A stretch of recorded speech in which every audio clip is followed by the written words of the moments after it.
நேத்திய game அது ஆரம்பத்துல இருந்தே ஒரு கான்ட்ரவர்சிலியே தான் போயிட்டு இருந்துச்சு. கேம் நடக்கணுமா வேண்டாமா அப்படின்னு சொல்லிட்டு பல கான்ட்ரவர்சி போயிட்டு இருந்தது. நீங்க எப்படி பாக்குறீங்க? ஒரு நேஷனலிஸ்டா நடந்திருக்க கூடாதுங்கிறது தான் என்னுடைய அபிப்பிராயம். பிசிசிஐ ஒரு பணத்தாசைக்காக இந்த மாதிரி பண்ணினாங்க, நேஷனல் இன்ட்ரெஸ்ட்டை கூட காம்ப்ரமைஸ் பண்ணிட்டு பணத்துக்கு பின்னாடி போயிருக்காங்க அப்படின்னு நான் அதை ஒத்துக்க தயார் இல்லை. இது ஒரு மல்டி டீம் கான்டெஸ்ட். நீங்க நோ டைரக்டா சொல்லிட முடியாது. ஏன்னா இதுக்கு பின்னாடி நிறைய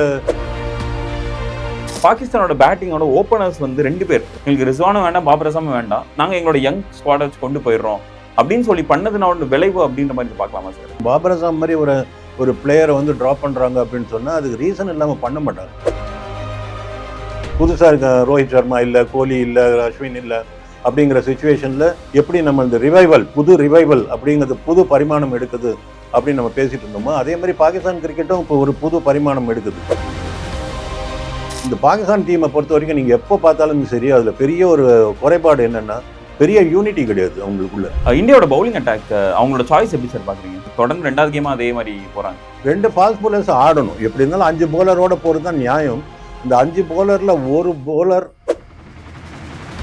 ஒரு ஃபாஸ்ட் போலிங் ஆப்ஷனில் ஹர்திக் பாண்டியா ஆல்ரவுண்டர் ஃபிட்டின் ஆறாரா அப்படின்னு பார்த்தா ஹாங்காங் கிட்ட ஆவாரோன்னு. பட் இப்போ இந்த பாகிஸ்தான் கிட்டேயே ஆகலைங்கிறது ப்ரூவ் ஆயிடுச்சு. நேற்றுக்கு டெத்தில் அவரால் போட முடியல. திருப்பி இந்த டீம் பண்ணுற ஒரு விஷயம் என்னென்னா, நம்பர் 8 வரைக்கும் பேட்டிங் இருக்கணும்னு பார்க்குறாங்க. அதுதான் ஒரு பெரிய தப்பு. 7 வரைக்கும் அடிக்காதவன் 8வது அடிக்க போகிறான். ஹர்ஷ்தீப் T20 கிரிக்கெட்டில் ஹையஸ்ட் விக்கெட் டேக்கர் உள்ளே உட்காந்துருக்காரு. இது அது அஸ்வின் காலத்துலேருந்து நடக்கிற ஒரு சாபக்கேடு. அது விக்கெட் டேக்கர் உள்ள உட்காந்துருப்பாரு. திலக் வர்மாவுடைய இன்னிங்ஸ் அது கன்சர்னிங்கா இருக்கா சார்? அபிஷேக் சர்மாவோட இன்னிங்ஸை மனசுல வச்சுட்டு மற்றவங்களை இடப்பட முடியாது. ஒருவேளை அவர் அந்த ஸ்டார்ட் கொடுக்காம சீக்கிரம் அவுட் ஆயிருந்தா அந்த கேமை திலக் வர்மா ஆடி இருப்பார். திலக் வர்மாவோட கேமை பொறுத்த வரைக்கும் அவர் ரிமோட் கண்ட்ரோல் ஆட வச்சது சூர்யா தான். இந்த மேட்சை பொறுத்த வரைக்கும் நீங்க பாத்தீங்கன்னா ஒரு போலர் பேட்ஸ்மேனா பரிமளிச்சார், ஒரு பேட்ஸ்மேன் போலரா பரிமளிச்சார்.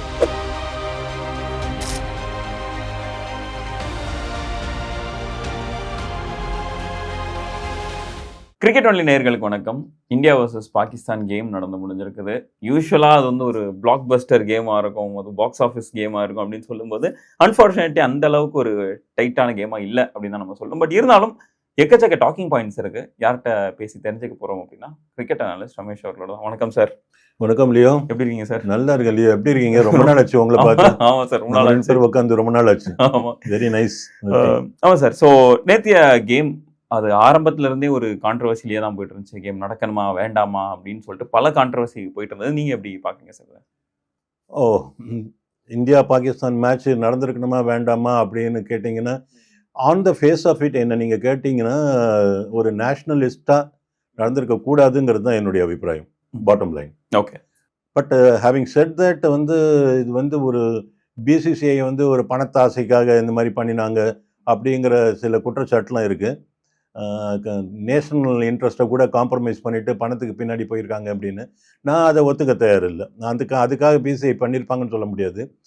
கவர்மெண்ட் ஆஃப் இந்தியா இதில் பர்மிஷன் கொடுத்துருக்காங்க. இதுக்கு அப்ரூவல் கொடுத்ததுனால தான் பிசிசிஐயில் மேலே போக முடிஞ்சுது, இந்த ப்ரொசீட் பண்ண முடிஞ்சுது. பிசிசிஐ இல்லைன்னா பண்ணியிருக்க முடியாது. கவர்மெண்ட் ஆஃப் இந்தியா சொல்லியிருந்தாங்கன்னா அவங்க பண்ணியிருக்க முடியாது. இதுக்கு முன்னாடி ஒரு லெஜண்ட்ஸ் கிரிக்கெட்டில் இந்தியா பாகிஸ்தான் மேட்ச் கேன்சல் பண்ணாங்க. ஸோ அப்படி இருக்கும்போது இது பண்ணியிருப்பாங்கன்னு சொல்ல முடியாது. என்ன தான் கேட் வரைக்கும் நீங்கள் பார்த்தீங்கன்னா கலெக்ஷன் நீங்கள் பார்த்தீங்கன்னா பெட்டராக இருக்கும் அப்படின்னு இருந்தால் கூட பிசிசிஐ இந்த முடிவை எடுத்திருப்பாங்கன்னு சொல்ல முடியாது. ஏன்னா இதில் நிறைய பின்னாடி நீங்கள் யோசிச்சு பார்த்தீங்கன்னா நிறைய ரிப்பர்கஷன் இருக்கிறதுக்கு பாசிபிலிட்டி இருக்குது. ஏன்னா இந்தியா இப்போ ஒரு பைலேட்ரல் சீரீஸ்ன்னு வச்சுக்கோங்களேன், ஸ்ட்ரெயிட்டாக we could put our foot down and said that no, ஆட மாட்டோம், அவங்களோட நியூட்ரல் கிரவுண்டாக இருந்தால் கூட நாங்கள் ஆட தயார் இல்லைன்னு சொல்லியிருக்கலாம். பட் இது கவர்மெண்ட் அப்ரூவல் கொடுத்தது கூட காரணம் என்னென்னா, இது ஒரு multi team contest, multi team tournament. இது அப்படி வரும்போது ஒரு 1-to-1 இல்லாமல் மல்டி டீம் பார்ட்டிசிபேஷன் இருக்குன்னு வரும்போது நீங்கள் நோ டைரெக்டாக சொல்லிட முடியாது. ஏன்னா இதுக்கு பின்னாடி நிறைய சட்டத்திட்டங்கள்லாம் இருக்குது. ஐசிசி இதை எப்படி வியூ பண்ணுவாங்கன்னு தெரியாது. ஏஷியன் கப் ரன் பண்ணுற அந்த விங் இது எப்படி எடுப்பாங்கன்னு தெரியாது. ஒருவேளை நாளைக்கு இந்தியன் டீமை ஒருவேளை இந்த காரணத்தை சொல்லி ஏதாவது புறக்கணிக்கிறதுக்கோ வேற ஏதாவது பனிஷ்மெண்ட்டுக்கோ கொடுக்கறதுக்கு பாசிபிலிட்டி இருக்கலாம். அந்த ரூல்ஸ்குள்ளே நம்ம போக வேண்டாம். பட் இவ்வளோ காம்ப்ளிகேஷன்ஸ் அதில் இருக்குது. ப்ளஸ் பாலிடிக்ஸ் நீங்கள் எடுத்து பார்த்தீங்கன்னா கூட நம்ம டீப்பாக பாலிடிக்ஸ்குள்ளே போக வேண்டாம். பட் மேலோட்டமாக பார்க்கும்போது இந்த ஒரு இதை நோன்னு சொல்கிறதுக்கோ எஸ்ன்னு சொல்கிறதுக்கோ பின்னாடி கிரிக்கெட்டை தவிர நிறைய விஷயங்கள் கவர்மெண்ட் ஆஃப் இந்தியாவால் யோசிக்கப்பட்டிருக்கும். அதெல்லாம் ஜியோ பாலிடிக்ஸ்லாம் மனசில் வச்சுட்டு ஒரு முடிவுக்கு வந்திருப்பாங்க. ஹேவிங் செட் ஆல் தீஸ் திங்ஸில் நம்ம வந்து தனிப்பட்ட முறையில் வேண்டாம், நம்மளோட பரம எதிரியோட என்ன விளையாட்டு வேண்டியிருக்கு அப்படின்னு நம்ம சொல்லிடலாமே தவிர, பட் அது நடந்துச்சுங்கிற முறையில் அதை பற்றி பேசலாம், அவ்வளோதான். Okay, so game first start ஆனோடனே முதல்ல ஒரு விக்கெட்டில் தான் கேமே ஆரம்பிக்குது. எப்படி சார் பார்க்குறீங்க? ஏன்னா பாகிஸ்தானோட பேட்டிங்கோட ஓப்பனர்ஸ் வந்து 2 பேர், ரிஸ்வான் அண்ட் பாபர் அசாம் 2 பேருமே இல்லாமல் இந்த டோர்னமெண்ட்டுக்குள்ள வராங்க.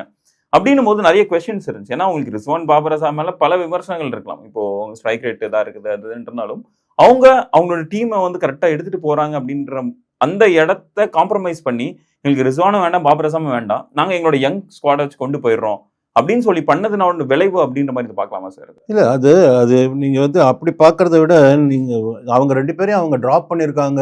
அதுவும் பாபர் அசாம் மாதிரி ஒரு பிளேயரை வந்து ட்ராப் பண்ணுறாங்க அப்படின்னு சொன்னால் அதுக்கு ரீசன் இல்லாமல் பண்ண மாட்டாங்க. நிறைய லாங் ரோப் கொடுத்தாங்க அவங்களுக்கு.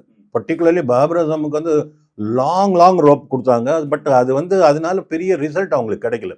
ஏதாவது ஒரு இடத்துல அவங்க வந்து கீழே இருந்து எழுந்து நின்று, அப்பா போதும், இனிமேல் நாங்கள் டீமை வேணால் புதுசாக வேணாலும் பில்டு பண்ணுறோம், உங்களை வச்சுட்டு மாரடிக்க முடியாது அப்படிங்கிற ஒரு சுச்சுவேஷனுக்கு அந்த செலக்டர்ஸ் வந்துட்டாங்க.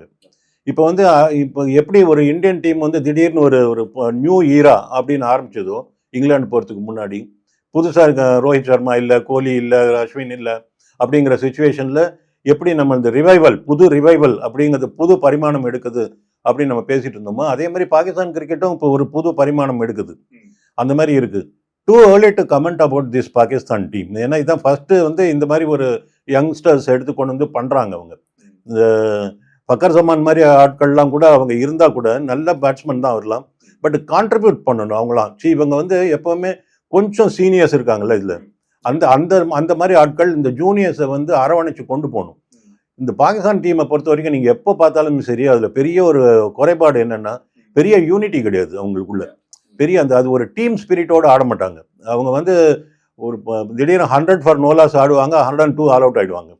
அது எப்படி அந்த மாதிரி ஆறாங்கன்னு தெரியாது. பிளாட்டரில் கொண்டு போய் கொடுப்பாங்க, கையில் இருக்கிற மேட்சை தூக்கி கொடுத்துட்டு வருவாங்க. அப்படி எப்படின்னு தெரியாது என்னன்னு. அது எப்போலேருந்து அது பெருநேலாக இருக்குது அந்த டீமில் அந்த ப்ராப்ளம். எக்ஸப்ட் இம்ரான் இருக்கும்போது அந்த யூனிட்டி இருந்தது. அதுக்கப்புறம் நீங்கள் பார்த்தீங்கனால யூனிட்டின்னு சொன்னீங்கன்னா பாகிஸ்தானுக்கும் யூனிட்டிக்கும் சம்மந்தமே கிடையாது. அப்படி தான் அந்த டீம் இருந்தது. இப்போவும் அப்படி தான் இருக்கா மாதிரி இந்த டீமை பொறுத்த வரைக்கும் பார்த்தா, ஆகரோட கேப்டன்சியில் நீங்கள் பார்த்தீங்கன்னா இந்த டீம் அந்த மாதிரி கொஞ்சம் ஒரு மாதிரி வெல் நீட்டடாக கண்ணில் படலை. அவங்க வந்து ரொம்ப யுனைட்டடாக இருக்க மாதிரி தெரியல, அவங்களுக்குள்ள பெரிய அண்டர்ஸ்டாண்டிங் இருக்க மாதிரி தெரியல. பிளேயர்ஸ்குள்ள அண்டர்ஸ்டாண்டிங் இருக்கணும். அப்படி இருந்தால் தான் உங்களுக்கு ஜெல் ஆனால் தான் உங்களுக்கு கிரிக்கெட் மேட்ச் ஆட முடியும். இல்லைனா நெட்ஸில் வந்து நல்லா பர்ஃபார்ம் பண்ணலாம். மேட்சுன்னு உள்ள கிரவுண்டுக்குள்ளே வரும்போது ஒரு டீம் யூனிட்டி இருக்கணும். இவனோட பார்வையில் அவன் புரிஞ்சுக்கணும். அந்த மாதிரி ஒரு இது வரணும். மேபி ஒரு பீரியட் ஆஃப் டைம் இவங்களாம் ஒன்றா சேர்ந்து நிறைய மேட்சஸ் ஆடும்போது அது அவங்க பெட்டராக வரலாம். இப்போ நம்ம அந்த டீமை ஜட்ஜ் பண்ண வேண்டாம் அப்படின்ற மாதிரி நீங்கள் சொல்லுவாங்க. ஆமாம், இப்போ ஜட்ஜ் பண்ண வேண்டாம், டூ ஏர்லி அதை பற்றி பேசுறதுங்கிறது. இருந்தாலும் இன் பாகிஸ்தான் அப்படிங்கிற ஒரு டேகோட அந்த டீமு, அந்த டேகுக்கு பின்னாடி அந்த டீமை பார்க்கும்போது நம்ம கொஞ்சம் கிரிட்டிக்கலாக பேச வேண்டியிருக்கு.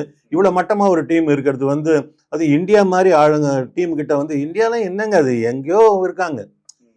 இந்தியாவோட உங்களுக்கு ஸ்ட்ரென்த்தை பார்த்தீங்கன்னா அவங்கக்கிட்ட இருக்கிற பிளேயர்ஸ்லாம் இருக்கிற ஃபார்ம்லாம் பார்த்தா ஒன்றும் இல்லை. இந்த மாதிரி இந்த பாகிஸ்தான் டீம் +10 அப்படி இன்டூ 10 வச்சா கூட ஈக்குவல் ஆகுமா தெரியல எனக்கு. அந்த மாதிரி ஹைலி ஒன் சைடட் மேட்சாக இருந்தது. ஓகே சார், இந்தியாவோட பவுலிங் அட்டாக் அவங்களோட சாய்ஸ் எப்படி சார் பார்க்குறீங்க? பும்ரா மட்டும்தான் ஒரே பிரைமரி ஃபாஸ்ட் பவுலராக இருக்காரு. நெக்ஸ்ட் வந்து ஆஃப்கோர்ஸ் ஹர்திக் பாண்டியா இருக்காரு, அவர் தான் செகண்ட் சாய்ஸ் ஃபாஸ்ட் பவுலராக இருக்காரு. இந்த ஒரு ஆப்ஷனோட போகிற ஒரு விஷயத்தை எப்படி சார் பார்க்குறீங்க? தொடர்ந்து 2வது கேமாக அதே மாதிரி போகிறாங்க, இது எப்படி பார்க்குறீங்க சார்? அதாவது இந்த ஹார்சஸ் ஃபார் கோர்சஸ்ன்னு சொல்லுவாங்க இல்லையா, இந்த களத்துக்கு ஓட வேண்டிய குதிரை அப்படின்னு சூஸ் பண்ணி தான் இந்த டீம் எடுத்திருக்காங்க. ஏன்னா இந்த விக்கெட்டில் நீங்கள் வந்து 3 ஸ்பின்னர் ஆடுறது தான் நல்லது. அந்த மாதிரி தான் ஆடுறது நல்லது. 2 ஃபாஸ்ட் பவுலர்ஸ் ஆடணும். எப்படி இருந்தாலும் 5 போலரோட போகிறது தான் நியாயம். அந்த 5 போலரில் ஒரு போலர் உங்களுக்கு வந்து நல்ல ஆல்ரவுண்டராக இருந்துட்டா அது உங்களுக்கு ஒரு பெரிய வரப்பிரசாதமாக இருக்கும் உங்களுக்கு. அந்த ஒரு ரோல் ஹர்திக் பண்ணுறாரு. அதை தான் அப்படி ஹர்திக் பண்ணுறதா இவங்க பார்க்குறாங்க. ஓகே, இவங்களோட பார்வையில் அப்படி இருக்கிறது. நீங்கள் இன்னொன்று பார்த்தீங்கன்னா 3 ஸ்பின்னர் நம்ம பேசும்போது அக்ஷர் பட்டேலும் ஒரு ஆல்ரவுண்டரை தான் நம்ம எடுத்துக்கணும். அந்த அளவுக்கு அவர் பெருசாக பேட்டிங்கில் கான்ட்ரிபியூட் பண்ணாட்டாலும் கன்சிஸ்டண்ட்டாக அவரை நீங்கள் அவர் மூலமாக கொஞ்சம் ரன்ஸ் வரும் அப்படிங்கிறது நம்ம ஒரு பஃபர் கொடுக்கணும். அதுக்கு ஹர்திக் பாண்டியா வந்து happens to be the allrounder, நான் சொன்ன அந்த ஸ்லாட்டுக்கு வராரு. பட் அந்த மாதிரி ஒரு ஃபாஸ்ட் பவுலிங் ஆப்ஷனில் ஹர்திக் பாண்டியா ஆல்ரவுண்டர் ஃபிட்டின் ஆறாரா அப்படின்னு பார்த்தா ஹாங்காங் கிட்ட ஆவாரோன்னுவோம். பட் இப்போ இந்த பாகிஸ்தான் கிட்டேயே ஆகலைங்கிறது ப்ரூவ் ஆயிடுச்சு. நேற்றுக்கு வந்து டெத்தில் வந்து அவரால் போட முடியல. 15-16 ரன் கொடுத்தாரு ஒரு ஓவரில் கிட்டத்தட்ட, இல்லையா? அந்த மாதிரி டெத்தில் வந்து ரன்ஸ் கன்சிட் பண்ணிட்டாரு. சப்போஸ் அவங்க வந்து ஒரு 150 ரன் அடிச்சிருந்தாங்க, அந்த கடைசியில் இந்த 15-20 ரன் கொடுத்தாருன்னு வச்சுக்கோங்களேன், அதெல்லாம் வந்து ரொம்ப குரூஷியலாக போயிடும். அது அவங்க ஃபஸ்ட்டு அடிக்கலை, அதனால உங்களுக்கு அவர் கொடுத்தது பெருசாக ஜாஸ்தி பேசப்படலை. இல்லைனா ரொம்ப ஸ்ட்ராங்காக பேசியிருப்பாங்க, ஏன் ஹர்ஷ்தீப் ஆடலைன்னு சொல்லிட்டு எல்லாரும் எழுந்து நின்று குதிச்சிருப்பாங்க. மேட்சை ஜெயிச்சிட்டாங்க, அதனால அதை பற்றி யாரும் பேசாமல் போகுது. பட் அது ஒரு நல்ல மூவாக எனக்கு தெரியல. திருப்பி இந்த டீம் பண்ணுற ஒரு விஷயம் என்னென்னா, நம்பர் 8 வரைக்கும் பேட்டிங் இருக்கணும்னு பார்க்குறாங்க. அதுதான் ஒரு பெரிய தப்பு. 7 வரைக்கும் அடிக்காதவன் 8வது அடிக்க போகிறான் அப்படிங்கிற கொஸ்டின் வரும் அடிக்கடி. பட் நீங்கள் ஒரு ஃபுல் ஃப்ளெட்ஜடு போலர்ஸோடு போகிறது நல்லது. இந்தியன் போலிங் டிபார்ட்மெண்ட்டு நீங்கள் எடுத்து பார்த்தீங்கன்னா பெருசே ஃபண்டாஸ்டிக்காக இருக்குது. ஹர்ஷ்தீப் T20 கிரிக்கெட்டில் ஹையஸ்ட் விக்கெட் டேக்கர் உள்ளே உட்காந்துருக்காரு. இது வந்து அது அஸ்வின் காலத்துலேருந்து நடக்கிற ஒரு சாபக்கேடு. அது ஹையஸ்ட் விக்கெட் டேக்கர் உள்ளே உட்காந்துருப்பாரு, ட்ராப் பண்ணுவாங்க, அதுவும் டெஸ்ட் கிரிக்கெட்டுக்கு. எனிவே அந்த மாதிரி நடந்திருக்கு, இப்போ அது தொடருது. இதெல்லாம் வந்து ஒரு சின்ன ஒரு கரும்புள்ளி. அந்த மாதிரி செலெக்ஷனுங்கிறது ஹர்ஷ்தீப் ஆடணும் கண்டிப்பாக. 8 வரைக்கும் பேட்டிங் இருக்கணும்னு இவங்க எதிர்பார்க்கறது தேவையில்லைங்கிறது என்னோட அபிப்பிராயம். ஓகே, மேபி லைக் நெக்ஸ்ட் கேம்ஸ்ல வந்து இன்னும் கொஞ்சம் அந்த ஒரு சின்ன ஷஃபிள் பண்ணலாம்னு நினைக்கிறீங்களா சார்? ஏன்னா ஃபர்ஸ்ட் அஃப்கோர்ஸ் நெக்ஸ்ட் ரவுண்டுக்குள்ள குவாலிஃபை ஆயிட்டாங்க அப்படின்னும் போது பின்னாடி இருக்கிற அந்த பிளேயர்ஸ் எல்லாம் ஆடாத வரணும். அதான் நான் சொன்ன மாதிரி வந்து இப்போ ஹர்திக் பாண்டியா மேலே நீங்கள் கை வைக்க முடியாது. ஆஸ் அன் ஆல்ரவுண்டர் அவர் இருந்து தான் ஆகணும். ஏன்னா இது இல்லைன்னா அது பண்ணக்கூடிய ஆள், டெரிஃபிக் ஃபீல்டர், அதனால இருந்து தான் ஆகணும். மேபி நீங்கள் வந்து சிவம் துபே தேவையா அப்படிங்கிற ஒரு கொஸ்டின் வரும். இப்போதைக்கு சிவம் துபேயோட பர்ஃபார்மன்ஸ் நீங்கள் பார்த்தீங்கன்னா குறை சொல்கிற மாதிரி இல்லை. ஃபர்ஸ்ட் மேட்ச் நல்லா பவுலிங் போட்டார், செகண்ட் மேட்ச் நாட் அவுட்டில் போகிறாரு. ஆனால் அந்த ஒரு 6 அடிச்சிட்டாரு. அவர் ஒன்றும் பெரிய குறை சொல்கிற மாதிரி ஒன்றும் கிடையாது. இருந்தால் கூட ஹர்ஷ்தீப் கண்டிப்பாக உள்ளே வரணும். அது அவர் எந்த இடத்துல அக்காமடேட் பண்ணுவீங்க? At the cost of one allrounder, ஒரு more batsman less a bowler, அந்த மாதிரி ஒரு ஆள் இருக்கார் சிவம் துபே. அந்த இடத்துக்கு தான் ஹர்ஷ்தீப்பை கொண்டு வர முடியும். நீங்கள் அப்படி தான் கொடுத்து பார்க்கணும். அடுத்த மேட்ச் என்னை பொறுத்த வரைக்கும் ஹர்ஷ்தீப் 11ல் வரணும். Okay sir. அண்ட் அதே நம்ம பார்த்தோம்னா இந்தியாவோட பேட்டிங் சைடில் வந்து அபிஷேக் சர்மா பிரில்லியண்டான ஒரு ஓப்பனிங். அவர் வந்து ஃபர்ஸ்ட் ஒரு 2 to 3 ஓவர்ஸ்லேயே கேமையே முடிச்சிட்டார் அப்படின்ற மாதிரி நம்ம சொல்லலாம். ஏன்னா சின்ன டார்கெட், இவர் ரொம்ப ஒரு அழகான ஒரு ஸ்டார்ட் கொடுத்துட்டாரு. பட் அதை கேரி பண்ணிட்டு போகிறது வந்து 15-16வது ஓவர் வரைக்கும் கொண்டு போகிறாங்க. மிக குறிப்பாக நான் பார்க்கணும்னு நினைக்கிறேன் திலக் வர்மாவுடைய இன்னிங்ஸ். ஐபிஎல்லையுமே கொஞ்சம் ஸ்ட்ரகிள் பண்ணார் அப்படின்னு மாதிரி, அதாவது பிக் ஷாட்ஸ் போகிறது கொஞ்சம் ஸ்ட்ரகிள் பண்ணதை நம்ம பார்த்தோம் திலக் வர்மா. இந்த மேட்ச்லையுமே 31 balls 31 runs. அது கன்சர்னிங்காக இருக்கா சார் உங்களுக்கு? ஆஃப்கோர்ஸ் இன்னைக்கு பாகிஸ்தானோட வின் பண்ணிட்டோம், பட் மூவிங் ஃபார்வர்ட் இல்லை, எனக்கு அப்படி தோணலை. நீங்கள் வந்து சாதாரணமாகவே அங்கே அப்படி ஆடி இருப்பாங்க ஆரம்பத்துலேருந்து. நீங்கள் வந்து அபிஷேக் சர்மாவோட இன்னிங்ஸை மனசில் வச்சுட்டு மற்றவங்களை இடப்பட முடியாது. அது ஒரு எக்ஸப்ஷனல் கேரக்டர். அது விட்டுருங்க. அவர் அந்த மாதிரி ஸ்டார்ட் கொடுத்துட்டாரு, அதனால இவங்களால தைரியமாக அப்படியே தள்ளிகளே ஆட முடிஞ்சுது. ஒருவேளை அவர் அந்த ஸ்டார்ட் கொடுக்காம சீக்கிரம் அவுட் ஆயிருந்தா அந்த கேமை திலக் வர்மா ஆடி இருப்பார். அதனால அப்படி ஒரு சொல்ல முடியாது, அவசியம் இல்லை அவருக்கு. அந்த மாதிரி அவசியம் இல்லை. அந்த மாதிரி டேஷிங் கிரிக்கெட் ஆட வேண்டிய அவசியம் இல்லை அப்படின்னு ஆயிடுச்சு. சப்போஸ் ஒரு 2 விக்கெட் இன்னொரு 2 விக்கெட் போயிருந்துன்னு வச்சுக்கோங்க, கொஞ்சம் India would have been pushed into the back foot. அந்த மாதிரி போயிருக்கும். ஸோ அந்த சான்ஸ் எடுக்க வேண்டாம். அவங்களுக்கு 8 பேட்டர் இருக்காங்களா சார்? அடிக்க வேண்டியதானே? இல்லை, சொல்ல முடியாது. இல்லை, திடீர்னு ஒரு கொலாப்ஸ் ஆகுதுன்னு வச்சுக்கோங்க. அதுவும் ரொம்ப குரூஷியல். அகைன் பாகிஸ்தான் தோத்துட்டாங்கண்ணா, அதை விட என்ன இருக்குங்க? ஆடினதே தப்புன்னு பேசுகிறோம், ஆடி தோத்தாங்கன்னா இது எப்படி இருக்கும்? அதனால் அந்த ரிஸ்க் எடுத்துருக்க மாட்டாங்க. திலக் வர்மாவோட கேமை பொறுத்த வரைக்கும் அவர் ரிமோட் கண்ட்ரோலில் ஆட வச்சது வந்து சூர்யா தான். அது 2லேருந்து அவர் போக தயாராக இருந்தார், ரன்னுக்கு அடிக்கிறதுக்கு தயாராக இருந்தார். பட் நீங்கள் பார்த்துருக்கலாம் ஒவ்வொரு இதுலேயும் நான் ஸ்ட்ரைக்கர்கிட்டேருந்து அவருக்கு ஏதோ ஒரு இன்ஸ்ட்ரக்ஷன் போயிட்டே தான் இருந்தது. அவரும் தலையாட்டிட்டு இதெல்லாம் பண்ணிட்டு தான் இருந்தார். நம்மளுக்கு தெரியுது அது. அவர் ஒரு மாதிரி அந்த பக்கத்துலேருந்து கண்ட்ரோல் பண்ணிட்டு இருந்தார் அவரை.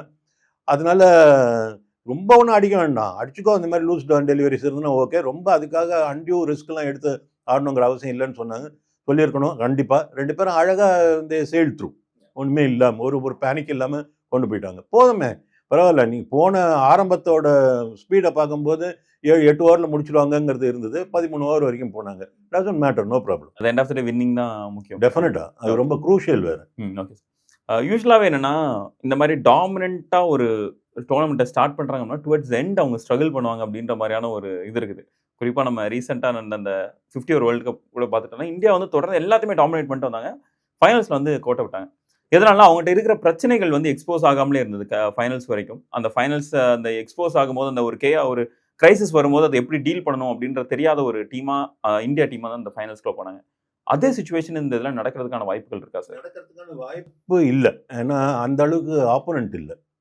இப்போ இதை நீங்கள் விட்டீங்கன்னு வச்சுக்கோங்களேன், டு சம் எக்ஸ்டென்ட் நம்ம கொஞ்சம் கவனித்து ஆட வேண்டிய ஒரே டீம் ஆப்கானிஸ்தான் தான். மற்றபடி நீங்கள் ஸ்ரீலங்கா, பங்களாதேஷ்லாம் அது ஒன்றும் பெரிய கவலைப்படுற மாதிரிலாம் ஒன்றும் இருக்காது. நான் அதுக்காக தான் சொல்கிறேன். ஈவன் அந்த ரிஸ்க்கு கூட எடுக்கக்கூடாதுங்கிறதுக்காக தான் நான் ஹர்ஷ்தீப் உள்ளே வரணும்னு நான் சொல்கிறேன். இவங்க இப்போவே வந்து கொஞ்சம் காம்ப்ளசன்சி இருக்க வேண்டாம். இந்த மாதிரி போலிங்கை வச்சா நான் அடிப்பேன்டா அப்படிங்கிறது இருக்கக்கூடாது. முதல்ல 1 or 2 மேட்சஸ் ட்ரை பண்ணீங்க, ஓகே. அப்புறம் வாங்க உங்களோட ஒரிஜினல் டீமுக்குள்ளே வரணும். நீங்கள் ஒருவேளை உங்களுக்கு வந்து ஒரு ஸ்பின்னரை ட்ராப் பண்ணணுங்கிற நிலைமை வந்தால் கூட நீங்கள் பண்ணி தான் ஆகணும். ஹர்ஷ்தீப் உள்ளே வரணும். ஏன்னா நீங்கள் இருக்கிறது உங்களுக்கு பெஸ்ட் போலர்னு நீங்கள் பார்த்தீங்கன்னா பும்ராவும் ஹர்ஷ்தீப் தான். இன்னொன்று தேர்டு நீங்கள் பார்த்தீங்கன்னா ஹர்ஷித் ராணா. நீங்கள் ரிஸ்க் எடுப்பீங்களா தெரியாது. அவர் என்னதான் கம்பீரோட ஒரு செல்ல பிள்ளையாக இருந்தால் கூட அந்த அளவுக்கு ஹர்ஷ்தீப்புக்கு பதிலாக ராணா உள்ளே கொண்டு வரதுக்கு தயாரா அப்படின்னு அவர் யோசிப்பாரா தெரியல. பட் ராணா வந்து டெஃபினெட்லி பெட்டர் பேட்ஸ்மேன் தான் ஹர்ஷ்தீப். கொஞ்சம் ஒரு 2 6 மாட்டோம்னு வச்சுக்கோங்களேன் அவருக்கு. அந்த இடத்துல உங்களுக்கு அதான் வேணும். அப்போ ஒருவேளை அந்த பாயிண்ட்ல அவங்க உள்ளே போனாங்கன்னா ஹர்ஷ்தீப் பதிலாக ராணா உள்ளே வந்தாலும் வரலாம். பட் ஒரு ரெக்கக்னைஸ்டு ஒரு ஃபுல் ஃப்ளெட்ஜ்டு ஃபாஸ்ட் பவுலர் வரணும். நீங்கள் பாண்டியா வச்சுட்டு மங்களம் பட முடியாது. Okay sir.